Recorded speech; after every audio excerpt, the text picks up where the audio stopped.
What's going on, and welcome back to the Jan M. LeGray Studio YouTube channel, where we encourage boldness, creativity, and awareness of the voice. I wanted to get on here to tell you that we made it past 100 subscribers!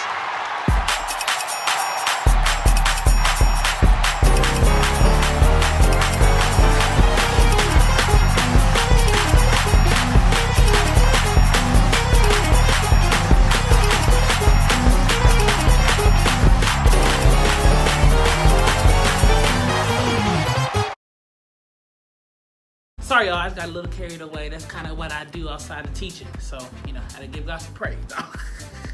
No, but for real, thank you so much for subscribing. Thank you so much for watching and leaving comments and telling other people about the videos and the channel. And I really appreciate all of you guys. Thank you so much. So to celebrate this huge milestone for my studio and for the YouTube channel, I'm gonna do a little Q&A. So I did some social media searching and some emailing to get some questions for some people who just want to know different things about the studio, about my teaching, about the voice, and about me personally. So I got some somewhat personal questions and some studio questions that I'm gonna let you guys hear. So out of all the questions I received, I picked 6 questions to really answer for you guys and give you guys a little glimpse of who I am a little bit, my background, and some of my teaching philosophies, okay? So let's get this ball rolling. This is so hard because there are so many people who I look up to vocally and musically, who have influenced what I do and how I teach even, So I'm gonna try to put this in a list. No particular order, kinda. Well, there is some particular order, but not really, a little bit. I know, confusing, right? But anyway, so I'm gonna put this in a list. So I'm gonna tell you a little bit about the artist and why they influenced me so much, okay? So let's do it. Karen Clark Sheard, need I say more? I love her so much. We're the youngest of our family. Our names rhyme. We both like Starbucks. We both sing high. And we're both cool. So why not like her?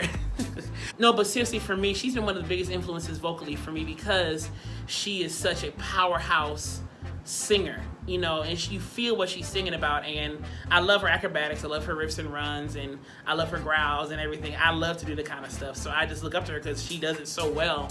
And she sings high so effortlessly. It's bananas. I just love watching her. I remember one time I was singing with a group of people, and she was probably about 5 feet away from me singing, and I stopped singing. We were singing a song, and everybody's, getting to the song. I stopped singing because she was singing right there, 5-6 feet away from me.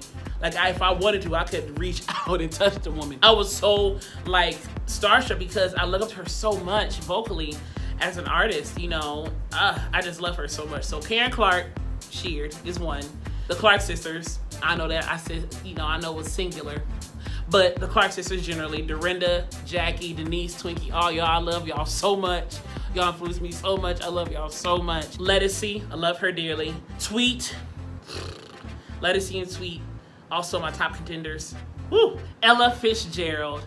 My grandmother reminds me of Ella Fitzgerald. So it's kind of nostalgic to listen to her sing a little bit just because how she looks and how she sings reminds me of my grandmother. So I and the woman is the first lady of song. She's ridiculously skilled. She'll always be the first lady of song. Won't anybody take her place. I love her so much, so much. J Moss, I got nothing but love for you. Man, I just enjoy the fact that you can do so much with your voice. And because I tend to gravitate to people who have similar ranges like I do, so usually the lower voices I usually don't gravitate towards vocally. I might listen to them, but if I can't necessarily sing it, I don't necessarily, look up to them vocally just because I can't do what they do vocally because I don't have that range. So that's why I tend to like a lot of sopranos, a lot of high singing men, and a lot of altos. I like a lot of contraltos and altos too, because I can sing their material. Timony Figueroa, Hezekiah Walker. Oh my God. Oh, I love you, Timony. Oh my God, I met you once. And I was very nervous because I just look up to you so much vocally. And period. So you one of my biggest influences growing up, watching you on Hezekiah Walker's Calling My Name video, 1997 I think that video was, and watching you sing that song. I just love you. I love you. There's a tenor by the name of John Mark Ainsley. He is on YouTube. Look him up. He's a wonderful tenor. He has a lot of views on the Handel's Messiah rendition. It's an older video, but it's him singing.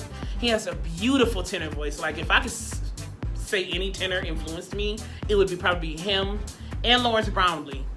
those two probably the top tenors who have influenced me when I was studying tenor, in undergrad and stuff. Faith Evans. I remember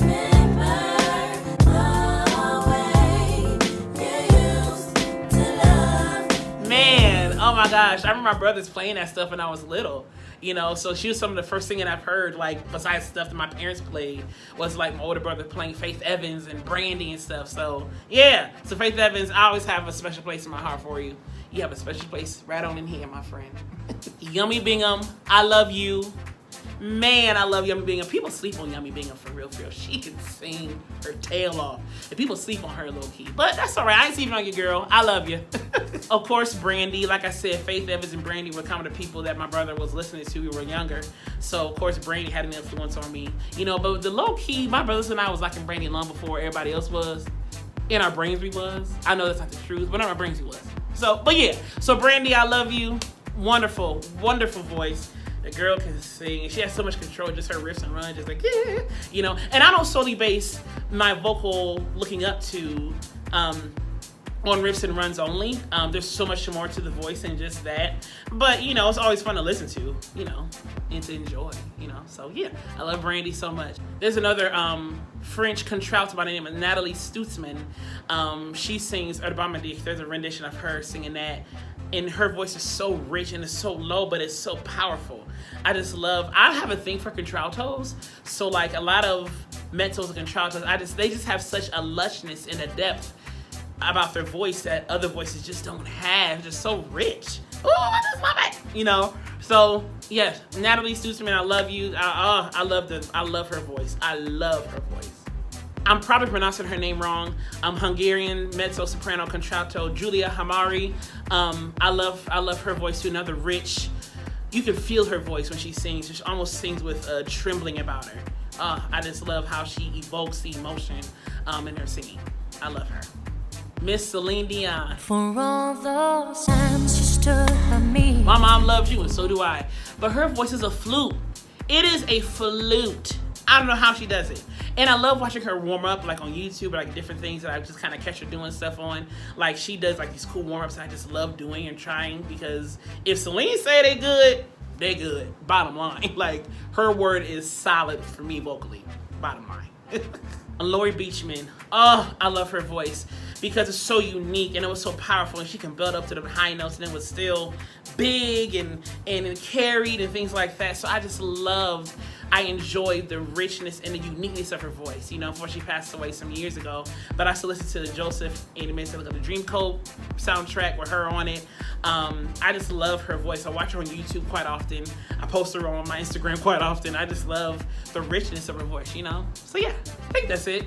I will say this though. Two of the people who have influenced me musically is Pharrell Williams. I enjoy all of him.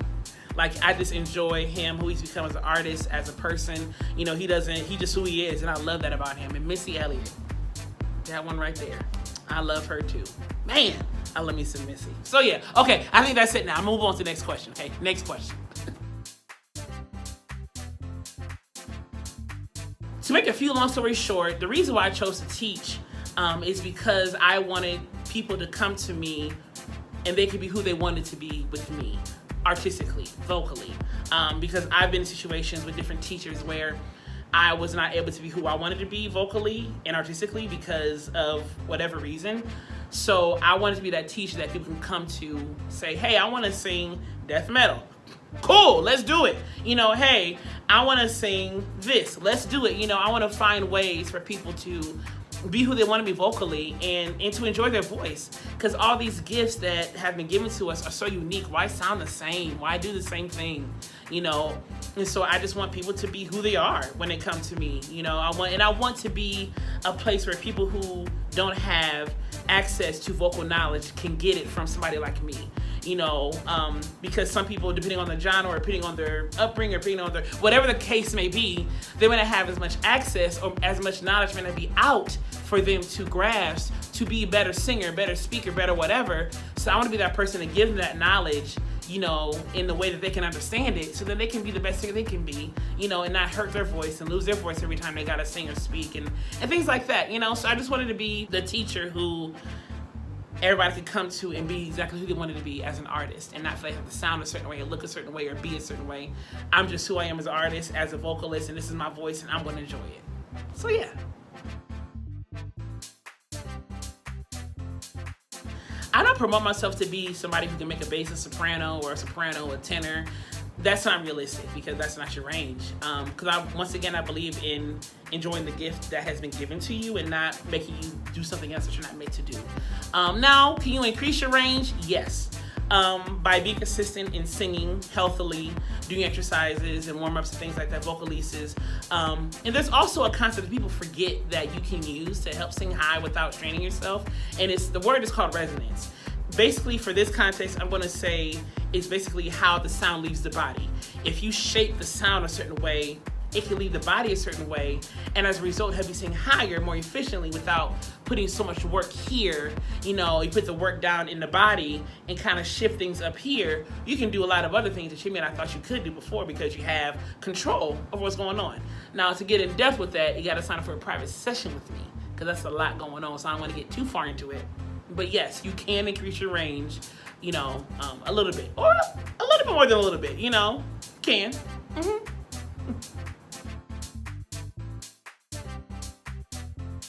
Y'all just I think y'all just wanted me to just think about this stuff real hard, huh? Because not only did I have a long list of singers, but growing up, we listened to a lot of choirs and groups. So that's what I base a lot of my singing off of, you know?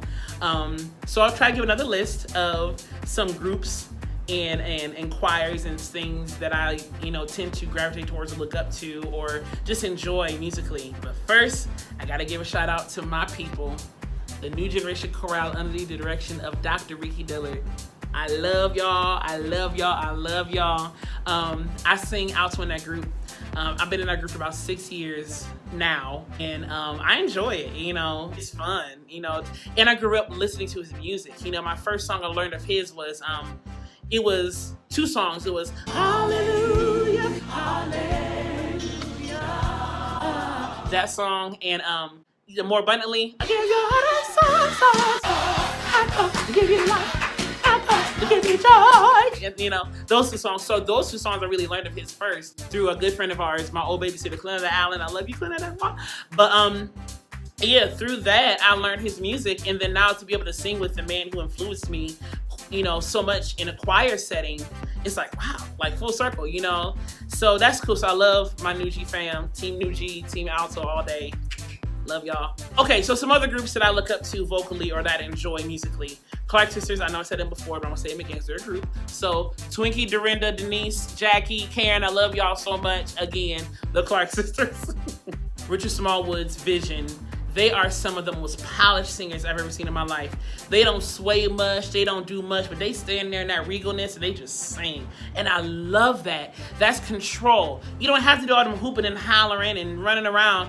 If you have content and meat in your music, it'll speak for itself. You don't have to do a lot. It'll speak for itself. And so that's what I enjoy about Richard Smallwood's writing, Richard Smallwood's execution musically, his musicality, you know, his harmony, and then the way he finesses those singers is just, oh, it's just so lush. It's so lush. Also, Richard Smallwood singers.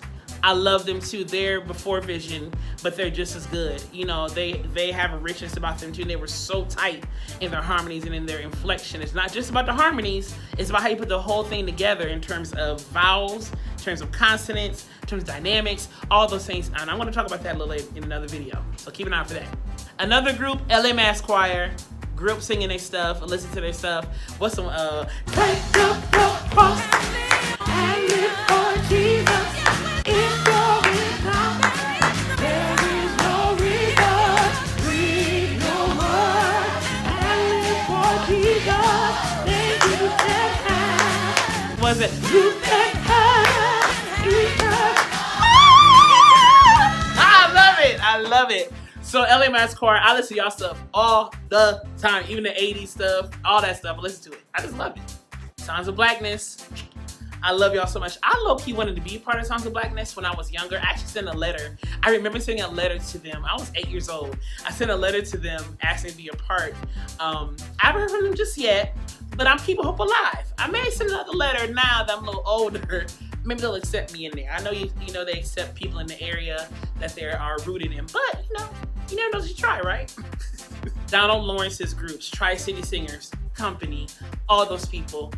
He's another one who has a way of finessing the music so excellently. I've seen him be a music director when I was with Rick Dillard and things like that, and I've just seen him do his thing, and he is awesome what he does. So he's another person who I love to listen to and get influenced by musically. He's very purposeful, and I really appreciate that about him. James Hall and Worship and Praise. That's one of my favorite groups too. Woo!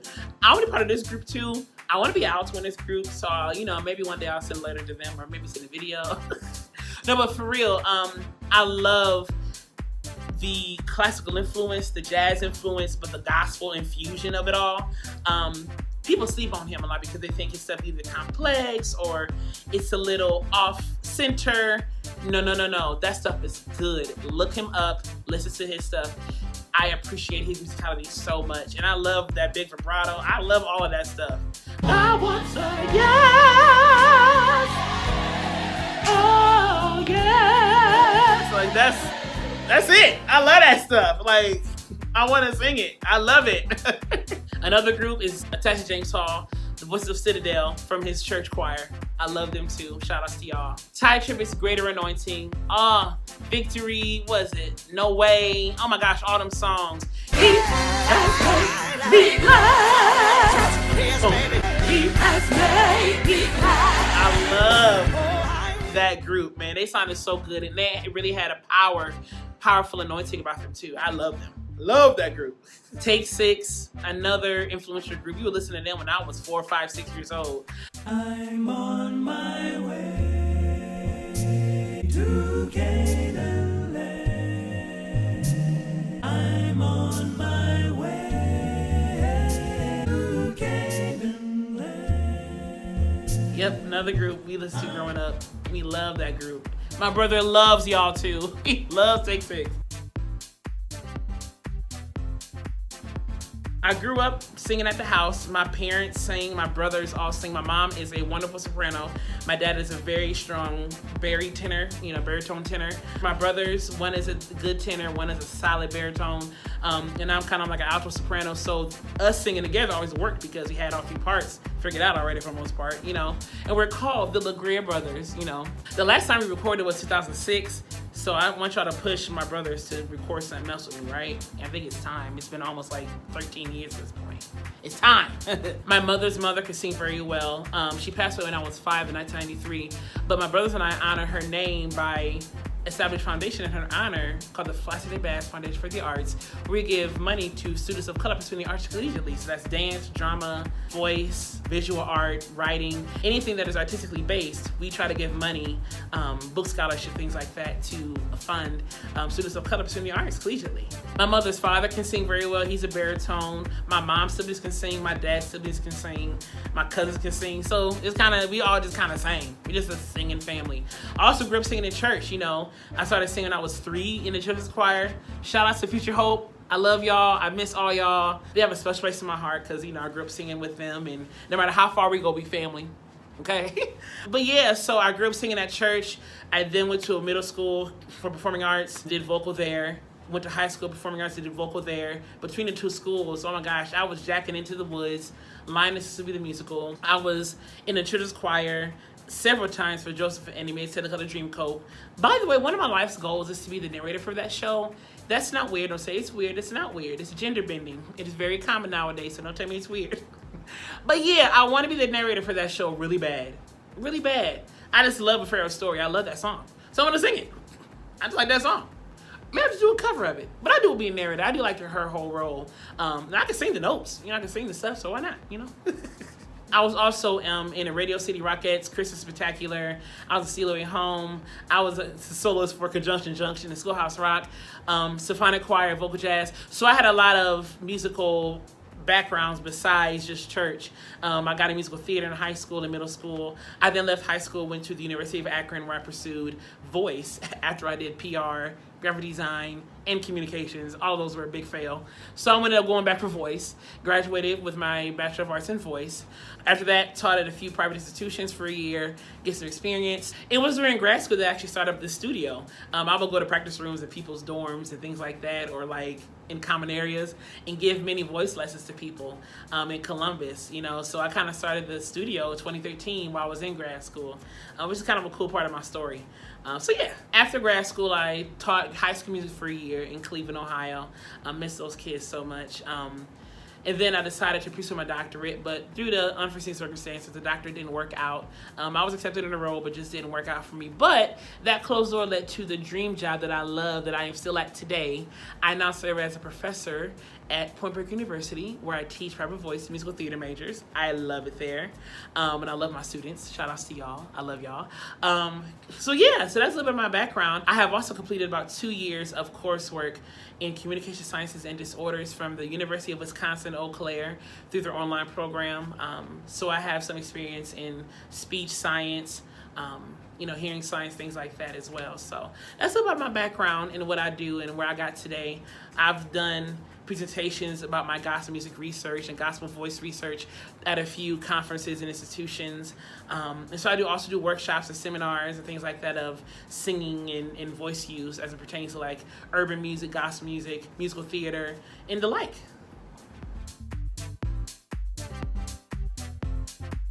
The studio's mission statement is to encourage boldness, creativity, and awareness of the voice. So I want my clients to be bold about who they are as an artist and as a person, as a singer and as a person, as a speaker and as a person.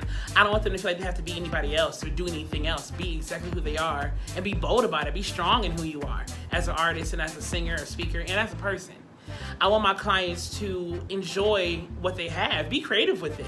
Be unique. Each voice is different. Why sound the same as somebody else? To me, that is boring. I don't want my clients to sound like me. That is boring and that's mundane. And it's a little biased, to be honest, too. So I do my best to not make my clients sound like me. I want them to enjoy the creativity and to sprout it up and to dig from it.